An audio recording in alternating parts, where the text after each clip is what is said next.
ბოლო ორ კვირაში უკვე მესამედ გაითიშა ელექტროენერგია მთელ ქვეყანაში.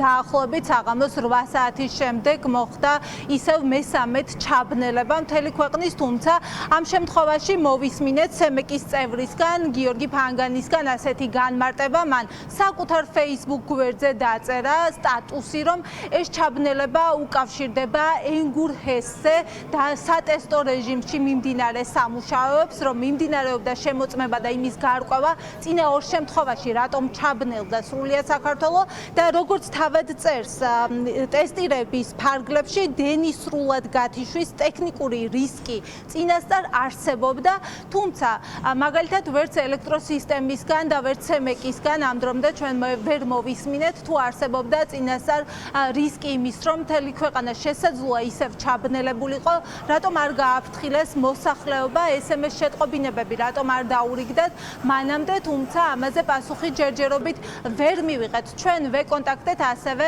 ენერგოომბუდსმენს, რომელიც ამბობს, რომ დაიწყებს მოკვლევას და გამოითხოვს ინფორმაციას კომპანიებისგან, რატომ არ მოხდა მოსახლეობის ინფორმირება, მაგალითად იმასთან დაკავშირებით, თუ ელექტროენერგია წყვეტის შემდეგ რამდენ ხანში აღდგებოდა, ამბობს, რომ ინფორმაციას გამოითხოვს. აღსანიშნავია ისიც, რომ მაგალითად დღეს უკვე დავით ნარმანია, რომლის კომისიის წევრით სოციალურ ქსელში საკუთარ Facebook გვერდზე წერს, რომ ეს იყო სატესტო რეჟიმი, რის გამოც ქვეყანამ სრულად ჩაბნელდა. ჩვენ სატელეფონო ზარებს არ პასუხობს.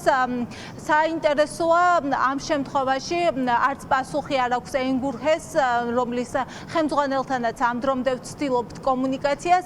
საზოგადოება რატომ არ ჩააყენეს საქმის კურსში, როდესაც სატესტო რეჟიმში ცდილობდნენ იმის გარკვევას, რატომ ჩაბნელდა ქვეყანა ორჯერ 24 და 25 ივლისს. ტესტირების ფარგლებში სხვა ღონისძიებებთან ერთად გათვალისწინებული იყო საქართველოს ელექტროენერგეტიკული სისტემის იზოლირებულ რეჟიმში მუშაობაც. აღნიშნული რეჟიმი დაკავშირებული იყო მნიშვნელოვან ტექნიკურ რისკებთან, მათ შორის ელექტროენერგეტიკული სისტემის სრულად გათიშვის შესაძლებლობასთან. როგორც უკვე ცნობილია, ტესტირების მიმდინარეობისას მოხდა საქართველოს ელექტროენერგეტიკული სისტემის სრულად გათიშვა. ამ ეტაპზე მიმდინარეობს მომხდარის დეტალური ანალიზი და შესაბამისი შეფასება, რათა დადგინდეს ავარიის ზუსტი მიზეზები და შემდგომში თავიდან იქნეს აცილებული მსგავსი შემთხვევების განმეორება. თქვენი კოლეგის განცხადება ვნახე დენის პროგრამაზე. შეტყობინებები რატომ არ დაურიგეთ მოქალაქეებს, ეგ გითხარით?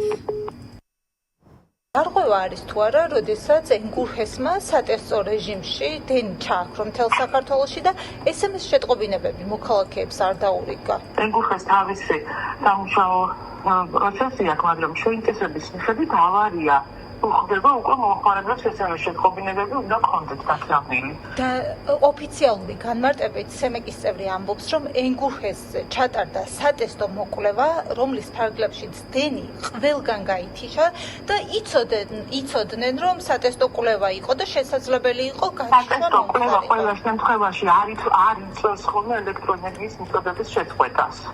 თავად ამბობენ, რომ მოსალოდნელი იყო გათიშვა. მოსალოდნელი ერთია, მაგრამ ყველა შემთხვევაში არ იწევს.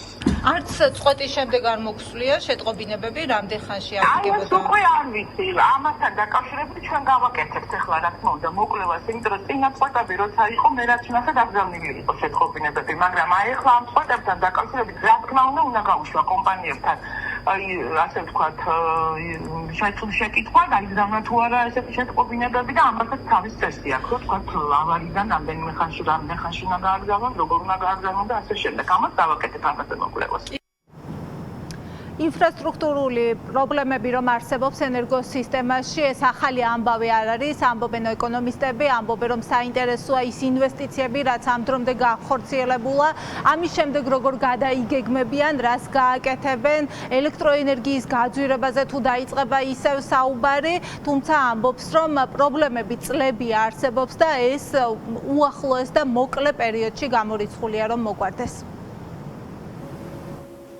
დღეს მესამე ესეთი მასობრივი და სისტემური გათიშვაა უკვე და როგორც ცნობილია ანდაზა გვეუბნება ერთი შემთხვევითობაა, მეორე დამთხოვა და მესამე უკვე ტრადიციან ჩვეულებაზე მიუთითებს. ტარიფი გაიზარდა, ჩვენ ვიცით, ისერად მოხდა ტარიფის ასახვა ნებისმიერ მომხმარებელზე პირდაპირ და ირიბაც, თუმცა ისერად გაზრდილი ტარიფიდან მობილიზებული შემოსავალი ვერ გარდაიქმნება სიტყვაზე ბოლო მაგალითად 4-5 წლის განმავლობაში არ გაკეთებულ მიმდინარე საჭირო კაპიტალურ დაბანდებებზე, ან საინვესტიციო აქტივობა რომ არ ხდებოდა ამდენი ხანი, ერთ თვეში, ორ თვეში და თუნდაც 6 თვეშიც ეს შედეგს ვერ გამოიღებდა. ამიტომ ჩვენ ვაკვირდებით უკვე, ჩვენ ვიმკით უკვე დათესილ მოსავალს ამ შემთხვევაში. მოსავალი მივიღეთ ის, რომ ასეთი ტიპის ისევ და ისევ კლეპტოკრატიით, არაკომპეტენტურობით და კაკისტოკრატიული მართულობით გამოწვეული შედეგები უკვე ნებისმიერ მოქალაქეზე გადავა, იქნება ის რომელიმე კონკრეტული პარტიის თუ რომელიმე კონკრეტული დიეტის მიმდევარი, ეს უკვე განურჩეველია ამ ნაწილში. გუშინ ელექტროენერგია ქვეყანაში უკვე მესამედ გაითიშა, სრულად ჩაბნელდა საქართველო და რა მოხდა ამის შემდეგ? მეტრო ისევ გაჩერდა, მგზავრებმა თავად დატოვეს ვაგონები, გვირაბის დახმარებით გამოვიდნენ, ესკალატორიც გათიშული იყო, ასევე ტაბლოები არ მუშაობდა, გაითიშა შუქნიშნები, ვრცელდება ვიდეო კადრები, სადაც მოსახლეობა წერს, რომ შუქნიშნების გათიშვის გამო ავტოავარიაც მოხდა, ფეხით მოსიარულეს დაეჯახა ავტომობილი, ასევე საქალაქთაშორისო მატარებელიც გაჩერდა.